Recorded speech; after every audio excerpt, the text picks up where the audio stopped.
Bismillahirrahmanirrahim. Assalamualaikum warahmatullahi wabarakatuh. Saudara-saudariku, bersyukur pada Allah Subhanahu wa Ta'ala.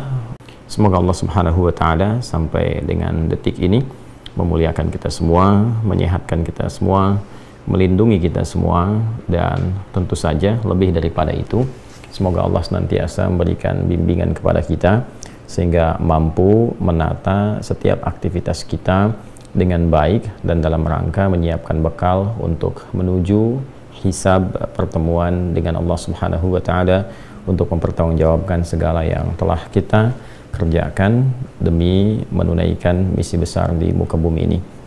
Untuk itu mari kita kembali mengkaji lagi pedoman yang telah Allah tuntunkan melalui Rasul mulia Nabi Muhammad SAW, yang bukan hanya menjelaskan kepada umatnya tapi juga memberikan keteladanan, memberikan tuntunan sehingga mudah kemudian untuk kita pelajari, kita pahami, kita ikuti dalam kehidupan kita.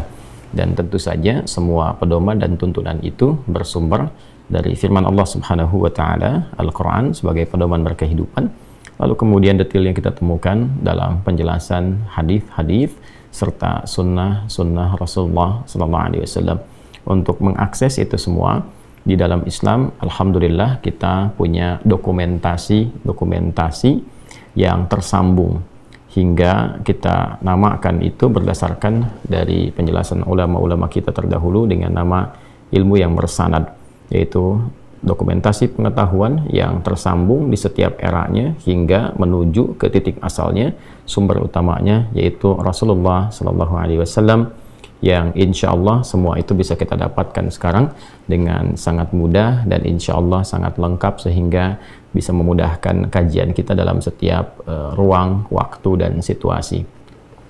Kini dengan izin Allah Subhanahu wa Ta'ala kita akan sambungkan pembahasan kita di malam ini di surah Al-Baqarah, masih surah yang sama, namun ayatnya insya Allah sekarang masuk di ayat yang ke-43. Mohon untuk fokus pada titik kajian ini sehingga ada satu pemahaman yang utuh, kemudian ketersambungan dengan pembahasan-pembahasan sebelumnya insyaallah. Langsung saja, a'udzubillahi minasyaitonirrajim, bismillahirrahmanirrahim, di surah Al-Baqarah di ayat ke-43. Allah Subhanahu wa Ta'ala berfirman, wa aqimus salata wa atuz zakata wa raka'u ma'ar raki'in. Dan tunaikanlah oleh kalian salat dengan benar, keluarkanlah zakat dengan tulus, serta rukuklah, tunduklah, patuhlah kepada Allah sebagaimana orang-orang yang lain tunduk dan patuh kepada Allah Subhanahu wa Ta'ala. Teman-teman, kita telah bahas di pertemuan-pertemuan sebelumnya bahwa rangkaian ayat-ayat ini terkorelasi dengan sikap dan sifat kalangan atau komunitas Yahudi khususnya, yang mereka bekerja sama dengan orang-orang munafik di kalangan masyarakat Madinah dalam membangun koalisi, juga membangun persepsi, dan dalam saat yang bersamaan juga melakukan tindakan-tindakan atau memunculkan juga karakter-karakter yang bertentangan dengan kesepakatan yang telah dibangun, baik itu bersama Nabi SAW ataupun juga kesepakatan umum yang didokumentasikan dalam Piagam Madinah. Itu kesepakatan semua unsur yang ada di Al-Madinah Al-Munawwarah dalam rangka membangun negeri.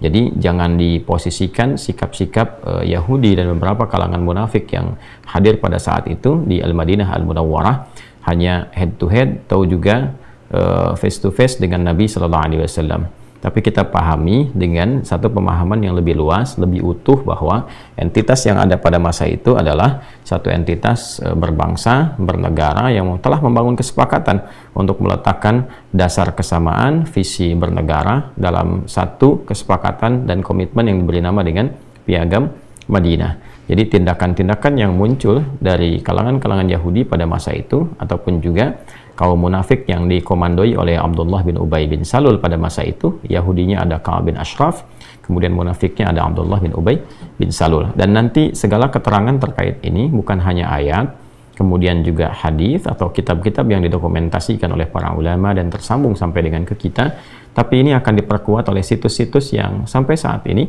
masih bisa kita temukan jejaknya di dalam kehidupan masa lalu yang tersambung pada keterangan-keterangan Al-Quran dan Sunnah ini, dan semua situs itu masih terdokumentasikan dengan sempurna semua keadaannya di area Al-Madinah Al-Munawwarah sampai dengan kini, seperti bentengnya Ka'ab bin Ashraf atau beberapa situs tentang kejadian-kejadian yang diberitakan ini.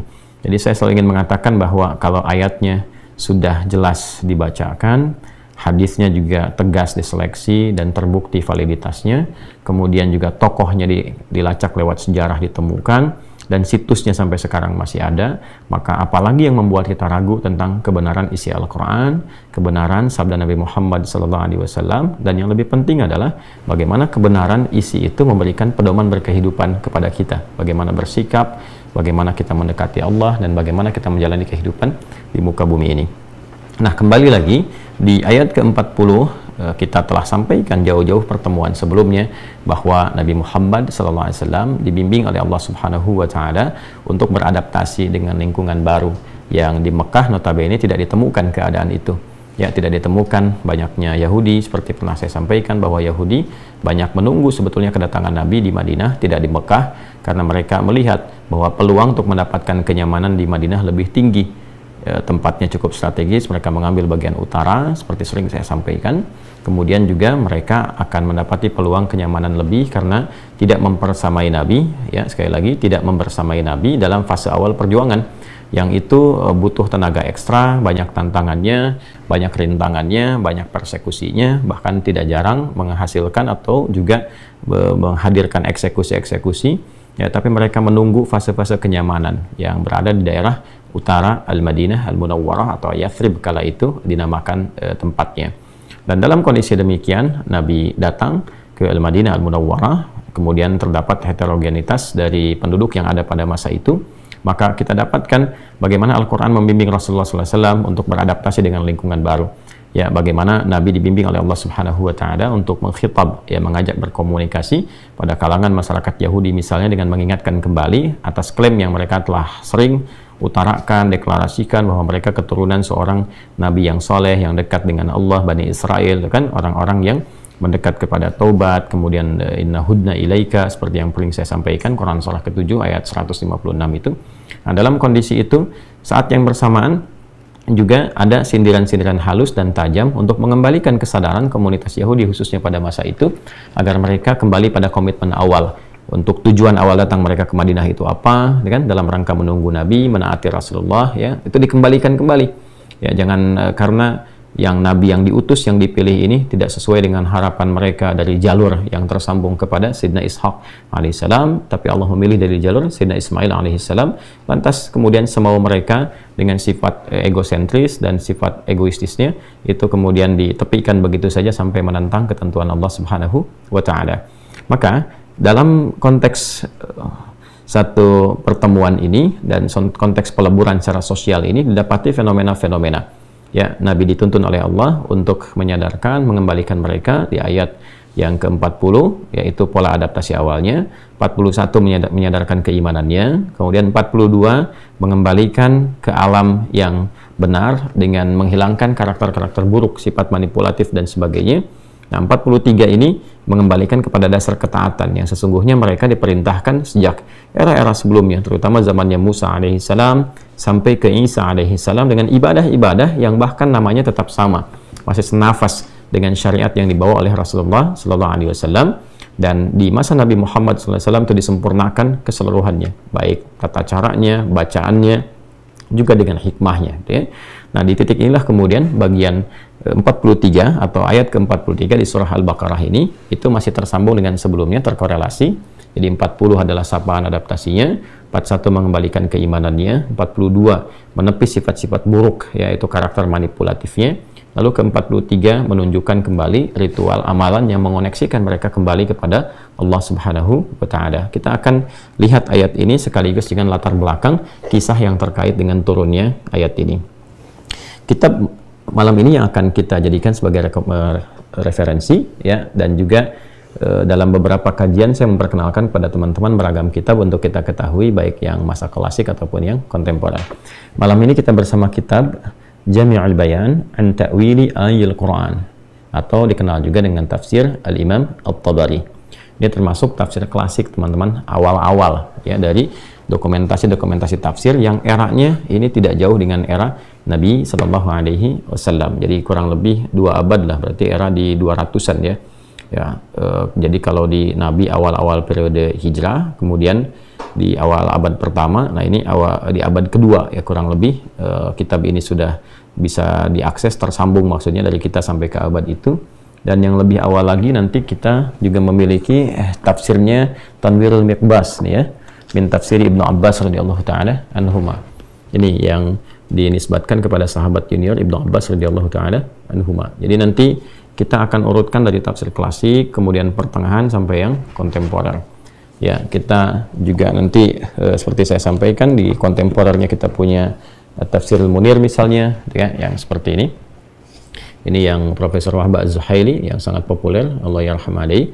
Kemudian nanti kita punya Tahrir wa Tanwirnya Syekh Muhammad Tahir bin Ashur. Kemudian kita punya yang pertengahannya seperti Al-Fakhr Razi ya. Nanti banyak sekali. Ini yang Mafatihul Ghaib Fakhr Razi. Nanti ada beberapa yang lain, Baydawi, Al-Maraghi dan sebagainya yang insya Allah kitab-kitab itu kita miliki sehingga kita bisa memudahkan untuk belajar bersama dengan teman-teman sekalian seperti yang guru-guru kami pernah ajarkan insya Allah.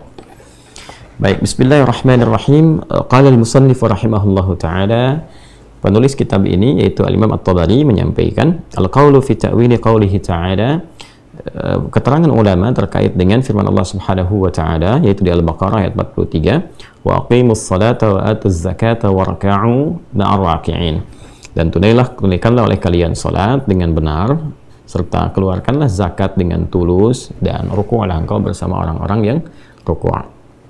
Qala Abu Ja'far, berkata Imam Abu Ja'far rahimahullahu ta'ala, dzikra anna ahbar al-yahud wal munafiqin kanu ya'muruna an-nasa bi aqamis shalah. Kita teruskan dulu bacaannya supaya tidak terputus. Wa ita'iz zakah wa la yaf'aluna. فأمرهم الله تعالى بإقام الصلاة مع المسلمين المصدقين بمحمد صلى الله عليه وسلم وبما جاء به وإيتاء زكاة أموالهم معهم وأن يخضعوا لله ولرسوله كما خضعوا. Baik. Qala Abu Ja'far, berkata Imam Abu Ja'far rahimahullahu taala, dzukira, disebutkan atau tersebut anna ahbar al-yahud wal munafiqin, bahwa para elit ya, para pemuka orang-orang Yahudi wal munafiqin dan orang-orang munafik. Saya tadi sampaikan di awal teman-teman sekalian, tokoh-tokoh Yahudi ini ada kalangan-kalangan elitnya seperti Ka'ab bin Ashraf gitu kan, dan beberapa juga yang lain. Lalu juga ada kalangan elit di kalangan munafik. Jadi kalau kita petakan di Madinah Al-Munawwarah itu dari heterogenitas penduduknya kita dapati ya, jadi kan penduduknya itu beragam ya, heterogen, bahkan beragam suku. Jadi kalau kita bagi di sini ada muhajirin ya. Ini yang pendatang yang berasal dari Mekah yang berhijrah ya bersama Nabi Sallallahu Alaihi Wasallam ataupun yang sebelumnya telah sampai sebagai pendahulu ke Yathrib atau di Al-Madinah Al-Munawwarah. Kemudian di sini ada Ansar. Ini penduduk Madinah yang spesifik disebut atau disifati menyambut kalangan muhajirin dan juga memberikan pendampingan, juga melakukan persaudaraan dengan kalangan muhajirin. Dan ini terdapat beberapa suku asli, dalam kata asli itu yang telah bermukim lama di sana ya, telah bermukim lama. Kalau asli secara turunan sampai ke Yathrib itu sulit untuk kita lacak dan kita temukan kembali. Tapi setidaknya kita bisa melacak dua suku besar yang khususnya ada di wilayah selatan yang tersambung nanti genealogi mereka atau silsilah mereka ke Yaman. Misal yang paling populer kita kenal itu ada Aus misalnya, gitu kan? Ada Khazraj misalnya, gitu kan? Ada bani-bani yang lainnya lagi dan seterusnya, itu banyak sekali. Ini yang oleh Nabi SAW pertama kali dipersaudarakan. Ya, dan diprovokasi lagi oleh Yahudi untuk berpecah kembali. Nanti ada suku-suku yang lain lagi cukup banyak sekali. Dalam beberapa kesempatan, teman-teman kalau main ke museum di Madinah, dulu itu di Kuba masih ada genealogi atau silsilah-silsilah suku-suku Madinah lengkap sekali di Museum Kuba itu dekat dengan Masjid Kubanya. Hanya sekarang direnovasi, terus depannya dibikin taman, sehingga semua yang terkait dengan Madinah itu pada umumnya sekarang berbagai macam dokumentasinya dialihkan ke museum khusus ya di Al-Madinah Al-Munawwarah, atau juga bisa kita akses yang dekat Masjid Nabawi itu. Di situ ada beberapa hal yang menjadi miniatur-miniatur kehidupan masa lalu. Baik teman-teman sekalian. Nah, nanti saya gambarkan di sini ada penduduk Madinah pada umumnya yang beragam ya. Yang tidak kita sifati dengan ansar. Ya, kalau ansar itu kan artinya menolong dengan tulus, kan? Menolong dengan lengkap, kan? Membangun persaudaraan, itu ansar sifatnya. Ada lagi kalangan-kalangan yang lain, kan? Yang satu dia bisa dikatakan pura-pura berislam, mengatakan Islam dengan lisannya, tapi tidak dengan iman dan perilakunya. Maka disifati oleh Al-Quran dengan kalangan munafik. Ya. Ada lagi nanti golongan Yahudi. Nah, ini saja gambaran besarnya gitu ya. Ini gambaran besarnya. Nanti yang kufur yang lain kan masih ada juga, yang dia tidak termasuk dalam golongan Yahudi, tapi juga dia belum berislam dan tidak juga disifati dengan munafik. Yang kelak nanti keseluruhannya ini yang paling menarik dalam jangka waktu 10 tahun ini memeluk Islam. Ya, dengan cara-cara yang damai, cara-cara yang memahamkan, yang mereka juga membaca dengan intelektual mereka. Artinya kemampuan mereka yang mungkin tidak seperti sekarang, banyak akses informasi, bisa melakukan verifikasi kebenaran, ya mereka hanya menerima dengan kadar akalnya, kemudian juga menerima dengan kadar imannya, lalu menemukan kebenaran Islam yang secara akhlak bisa mereka bandingkan, secara ilmiah bisa mereka bandingkan dengan klaim keyakinan yang lain, dan dari situ memutuskan mereka untuk berislam. Sehingga kelak di Madinah itu isinya semua Muslim. Maksud saya berbicara seperti ini, kalau dengan orang dahulu saja tidak menemukan akses yang luas untuk memverifikasi satu informasi dan kebenaran seperti saat ini didapatkan, tapi mereka bisa menemukan kebenaran sejati. Mengapa penduduk dunia sekarang dengan semua akses yang bisa dilakukan, semua alat verifikasi dan instrumen-instrumen kebenaran yang bisa digunakan untuk mengecek segala hal, itu tidak bisa membaca sebuah kebenaran seperti orang dulu bisa mendapatinya. Nah, ini faktornya nanti babnya lain lagi. Ada faktor duniawi, materi, ya kebanyakan terikat dengan dunia misalnya, dan faktor-faktor lainnya. Nah, yang saya ingin gambarkan adalah kenapa saya highlight yang ini. Kita nanti akan bisa bahas lagi lebih panjang tentang misalnya komunitas Kristen ada atau enggak dan sebagainya. Itu bisa dibahas terpisah. Tapi saya ingin fokuskan kepada dua ini karena waktu kita yang sangat terbatas, teman-teman. Hanya sampai pukul 7 lewat sedikit saja waktu Indonesia bagian Barat, sehingga saya fokuskan di titik ini saja.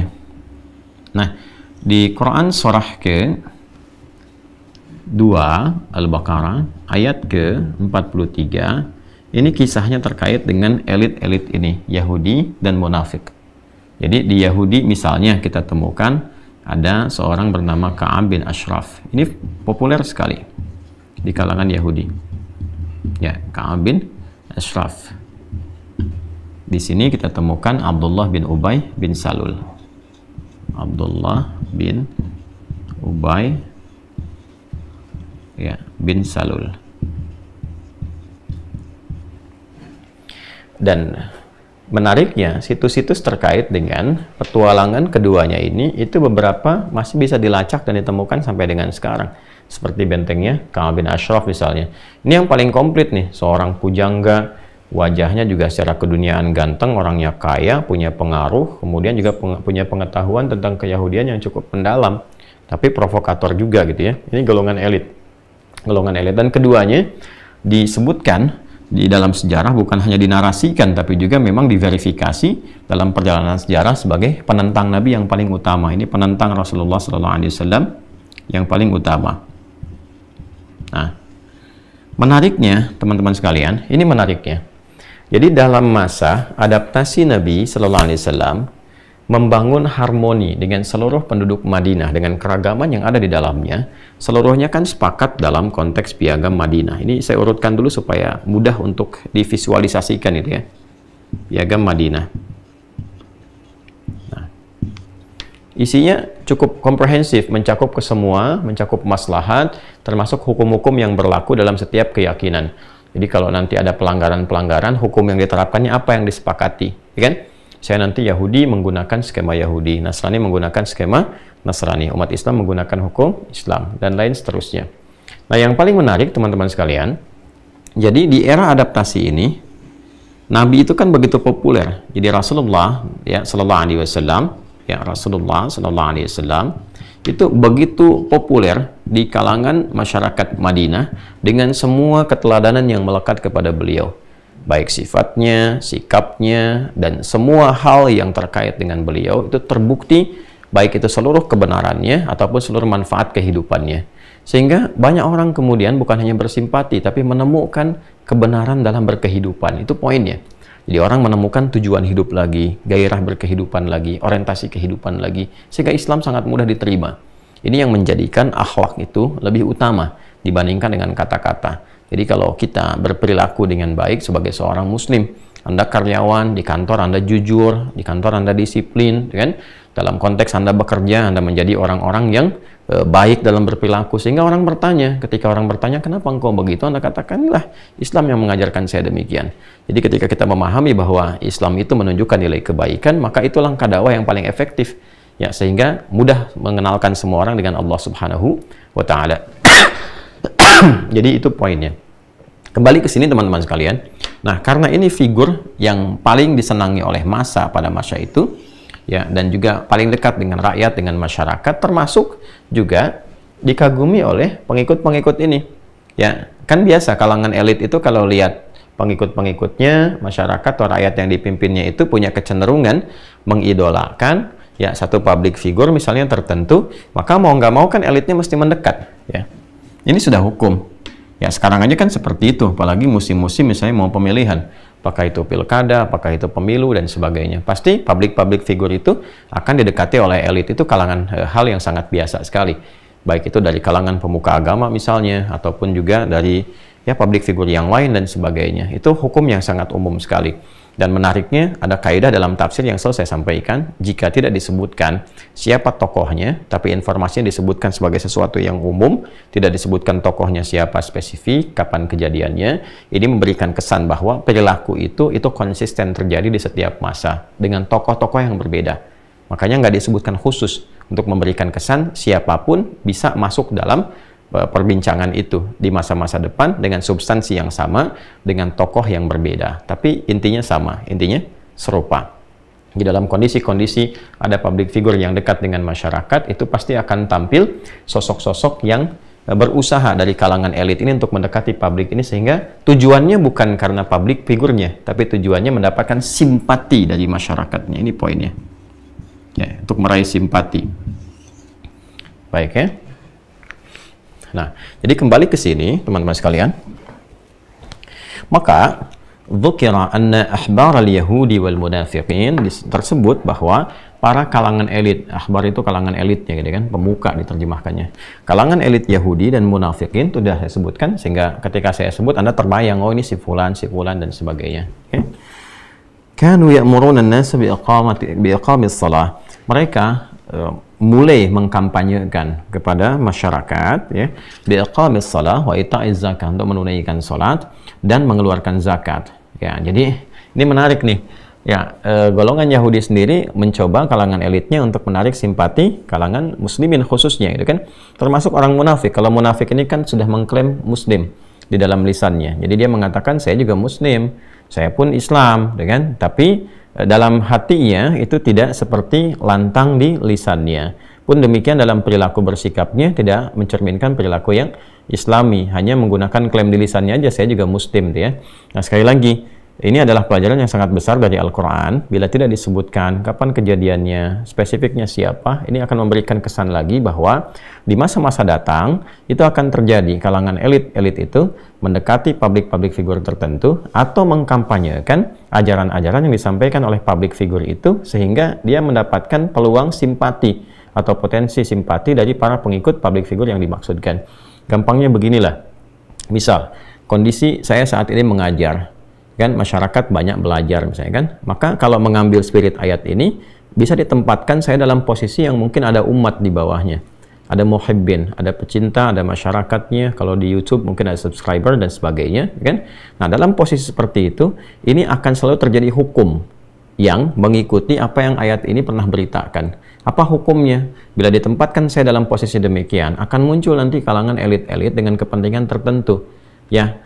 Nah, ini nanti elitnya akan banyak. Memang ada yang nanti akan belajar dengan benar, ya, seperti sahabat-sahabat yang lain mendekat pada Rasulullah. Tapi kalau kita batasi di dua hal ini, ada elit-elit yang memang kepentingannya bukan karena untuk mendekati sayanya untuk belajar, tapi lebih karena ingin mendapatkan simpati dari orang-orang yang belajar dengan kami. Nah, sepertilah gambarannya, ya.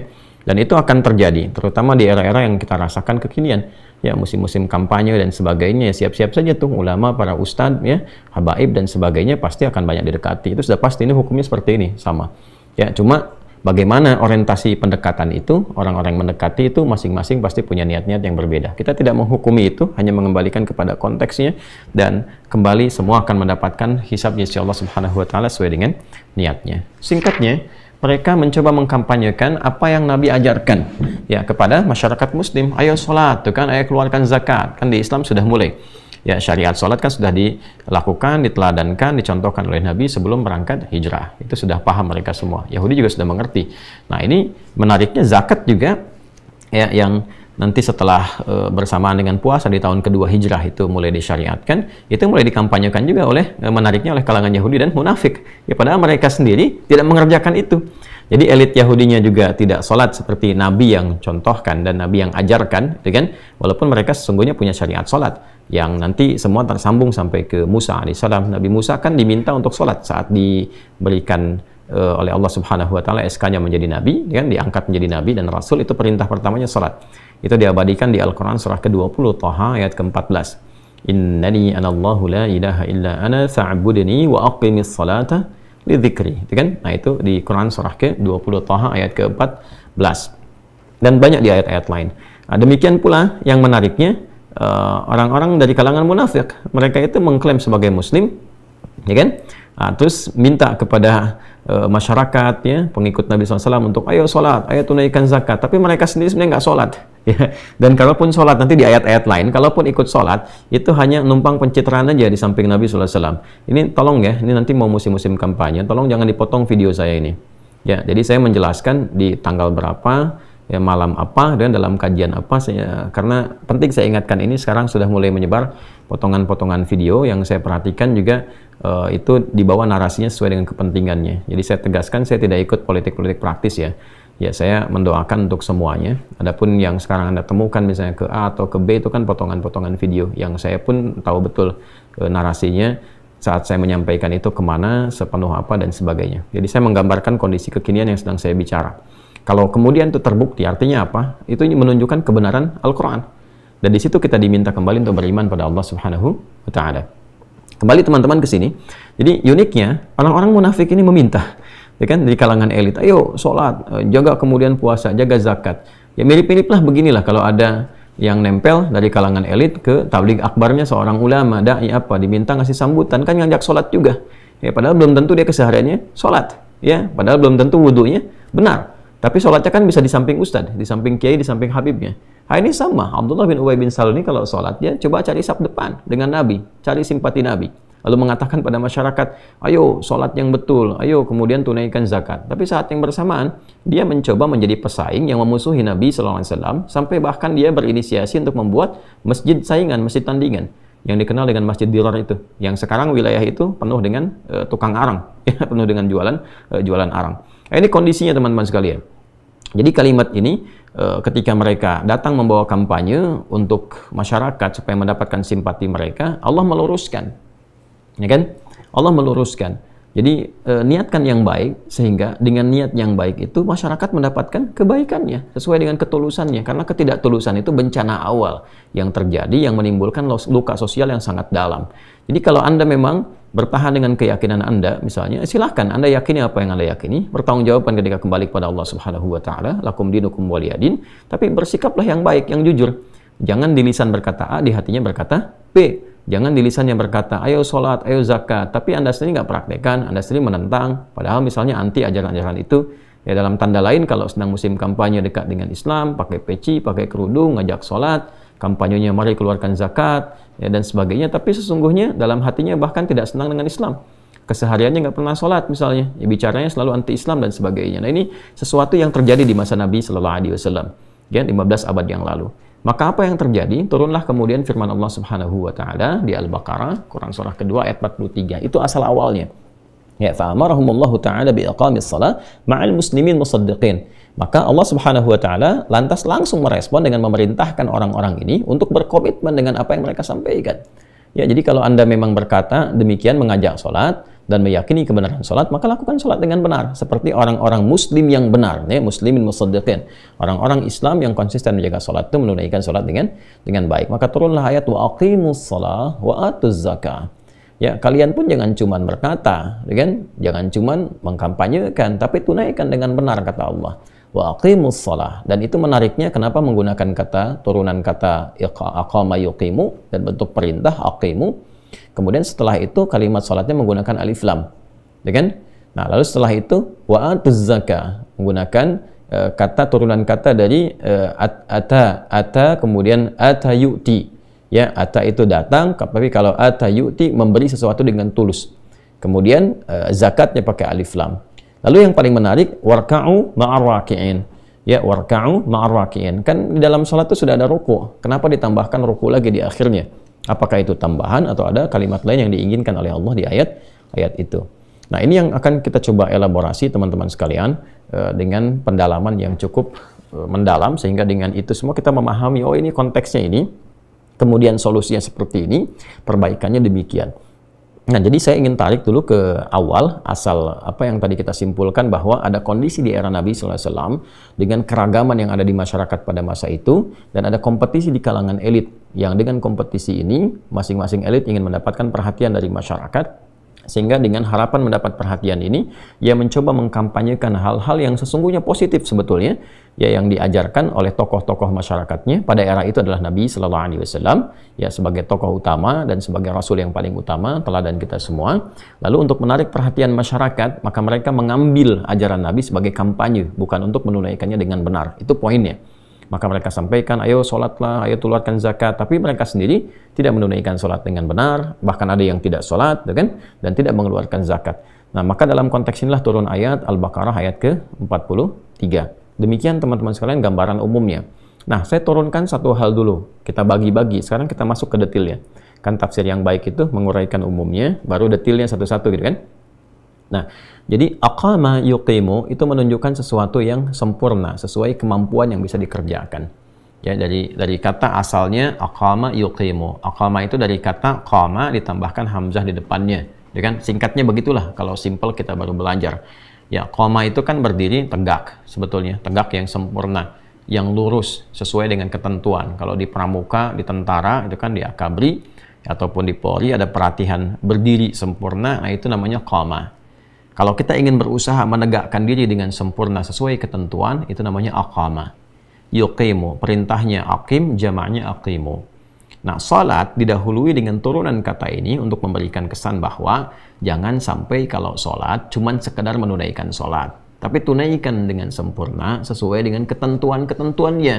Sehingga penunaian salat itu bisa dilakukan dengan tegak lurus, dengan baik, seperti Anda berdiri sempurna, dengan sikap yang sesuai dengan ketentuan. Nah, jadi tidak diinginkan orang sholat, apalagi orang Islam menunaikan sholat hanya sekedar memenuhi kewajiban saja, yang penting saya sholat. Karena nanti ada isyarat demikian. Ya, ada golongan yang kalau sholat itu yang penting sholat, yang penting kewajiban saya telah selesai, tapi tidak peduli dengan ketentuan-ketentuan yang berlaku dalam sholatnya. Apakah sholatnya itu benar atau tidak, dia tidak melihat itu, yang penting sudah sholat.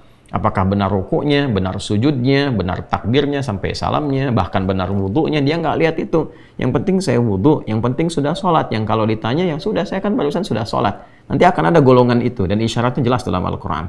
Nah, itu tidak diinginkan oleh Allah. Karena spirit dalam perintah penunaian sholat itu bukan sekedar membuktikan keimanan kita untuk bisa menunaikan gerakan-gerakan dan menyampaikan bacaan-bacaan yang dibimbing dalam penunaian sholat secara formal. Bukan sekedar itu, tapi nanti ada hikmah-hikmah besar di balik bacaan-bacaan, gerakan-gerakan, dan hukum-hukum yang bila ketentuan itu dilakukan dengan benar, ada dampak yang terjadi pada kehidupan kita. Nanti yang paling menarik adalah sholatnya 5 waktu, namanya spesifik, dan juga manfaat yang kita dapatkan 5 waktu juga.